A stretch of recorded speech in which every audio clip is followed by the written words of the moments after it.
Yo, what's up mga kabi? Ang Avery Essential Oil for Life. Shout out Avery Essential Oil again. The product that will make change everything. First, pagas muna tayo mga kabi. Hindi pa pala ako nakakapagpa-change oil mga kabi. Kailangan ko muna pala magpa-change oil before everything else. Siguro mamaya na yan pag-uwi. Madali lang yan. Hindi ko nga na-check-in langis eh. Preventive maintenance ang ano yan tawag dun, preventive maintenance, advanced preventive maintenance. Kasi tinitignan mo na agad siya. Hindi pa siya, kahit hindi pa siya schedule, lagi mo tinitignan yung dipstick ng langis. Yan ang mga kailangan eh pagka bumabiyahe ka, lalos na kung food rider. Kapag food rider talagang mas need yun eh, kasi mas madalas silang nabiyahe compare sa mga private rider. Sa private rider naman, nag-office ka through using motor, syempre kailangan at least. Ako kasi 1,000 change oil na yan. Ang oil na ginagamit ko is S7 oil. Maganda yun siya, ano siya, maganda yung viscosity. Huwag niyong gagawin yung ganun kapag pag green na, kasi maraming na-aksidente dun kapag pag green, kasi hindi na nakikita ng truck driver na nakapwesto ka pala dun. So tendency pwede siyang umandar and masagasaan ka. Ang dami na ako nakitang ganyan aksidente, delikado. So today's vlog, pag-usapan natin mga kabi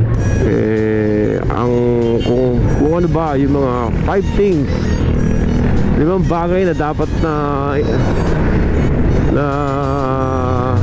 nakakompromise ka pagdating sa isang delivery food rider. We're talking about food riders mga kabi. Kasi nakwento ko naman sa inyo na nagkaroon ako ng experience as a food rider eh. I've been part of this team. Food panda tayo, pero nag-grab tayo. That was way back 2001 when 2021 ng pandemic yan. Siyempre hindi tayo nakasakay, so ting kumilos-kilos. Sa pagiging food rider kasi madali lang mag-apply sa may motor ka. And isa sa mga naging ano yan, bread and butter din namin yan ni Mrs. Kasama yung tindahan syempre. Papagas muna tayo dito. Then ngayon meron na rin kami essential oil. So we're back in track. So back to the topic tayo. 5 things na dapat natin tandaan as a rider, food delivery rider, para maging mas maganda ang ating serbisyo. Alright, una is you have to have money. Kailangan meron kang pera mga kabi. Kasi sa pagiging food rider, kasama na yan. Bakit? Gas. Ang panggas mo, syempre kailangan mo panggas. Kung wala kang pera, hindi ka makapagpagas, diba? Number 1. Pangalawa ay ano yan, yan yung part sa having money. Then kailangan mo rin ng pila tayo dito mga kabi, kapagas tayo. Kailangan mo rin ng pera dahil pangkain mo, kasama yan mga ganyan. Things to consider. And what else? Ano pa ba? Yan, sa part ng pera. Then sa top-up mode, gaya sa Grab, they do have top-up mode. Kailangan mo may pera panlagay sa cash wallet. Kasi kung walang laman ng cash wallet mo, hindi ka tatakbo. Tatakbo ka pero hindi ka makakuha ng maraming booking. Yan, yan ang mga kailangan mo dyan. Then second thing na kailangan mong tandaan is to have a good quality service. Ano ba yung good quality service? Maging aware ka sa sa delivery mo, i-deliver mo siya ng oras, i-deliver mo siya ng tama.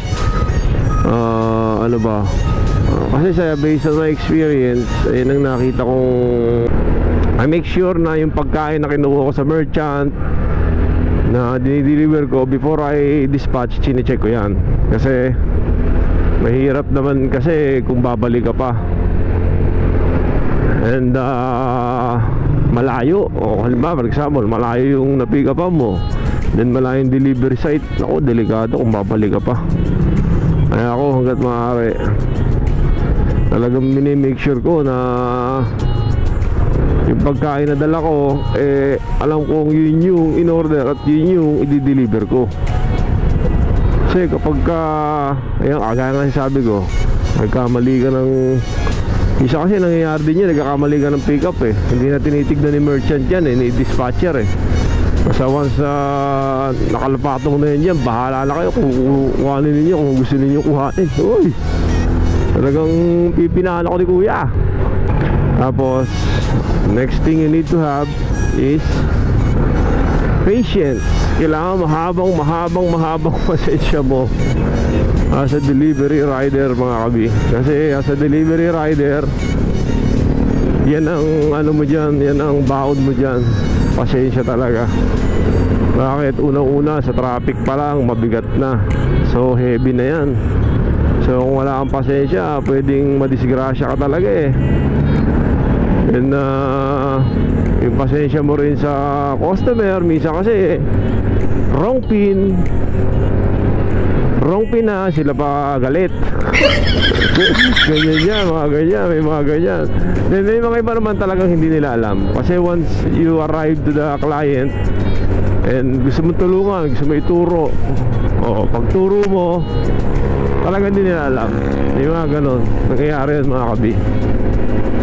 Kaya talaga kailangan patience is a virtue pagdating sa pagmamaneho talaga. Lahat naman, kotse, anything, lahat yan, kailangan niya may patience ka talaga. Tapos ayan, lastly siguro is mag-iingat. No, kahit kasi hindi ka nag-iingat, nasa gilid ka lang, pwede kang maaksidente. It happens to me. Nasa gilid lang ako, binangga ako, but suddenly bumangga sa akin at least motorcycle lang din. So syempre nasira yung motor ko, abala, mga ganyan, papagawa. So yun lang ang things that we need to remember when if we are a food delivery rider. So for now, dito na tayo sa Robinson. Punta muna tayo sa SS at Pag-ibig dito. Checkin natin kung ano yung ma-check natin, kasi may mga i-update lang ako. Alright mga kabi, pasok muna tayo dito.